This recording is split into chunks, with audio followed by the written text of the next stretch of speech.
आज दिनांक 11 एप्रिल रोजी दुपारी 2 वाजता शहरातील ठाकरे चौक येथील काँग्रेस पक्ष कार्यालयात क्रांतीज्योती महात्मा ज्योतिबा फुले यांच्या 200व्या जयंतीनिमित्त अभिवादन करण्यात आलं। यावेळी फुले यांच्या प्रतिमेस पुष्पहार अर्पण करून त्यांच्या कार्याला कृतज्ञतापूर्वक स्मरण करण्यात आलं। या प्रसंगी उपस्थित कार्यकर्त्यांनी महात्मा फुले यांनी केलेल्या समाज सुधारणा, शिक्षण प्रसार आणि समानतेच्या विचारांचा गौरव केला। त्यांच्या कार्यातून प्रेरणा घेऊन समाजातील वंचित घटकांच्या उन्नतीसाठी कार्य करण्याचा संकल्प यावेळी व्यक्त करण्यात आला।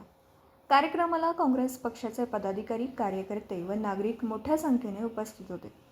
याप्रसंगी नगर परिषदेचे माजी उपाध्यक्ष करीम खान साहेब, काँग्रेस पक्षाचे ज्येष्ठ नेते हाजी मोहम्मद इलियास अब्बासी, नांदेड जिल्हा सहसचिव गिरीश कोतावार, नगर परिषदेत काँग्रेस पक्षाचे गटनेत्यांचे प्रतिनिधी मुजीब पठाण, नगरसेवक मोहम्मद खदीर, खाजा मिया, नगरसेवक अविनाश चौंदते, नगरसेवक प्रतिनिधी संजय बोकेफोड, शिवानंद देवके, माणिक पाटील मुंगल, मोहम्मद खदीर कुरेशी, आतिक अहमद, रमेश बोडके, सुरेश पाटील ढगे, सुभाष चौंदते, मोहम्मद गौस भैमुल्ला आदींची उपस्थिती होती।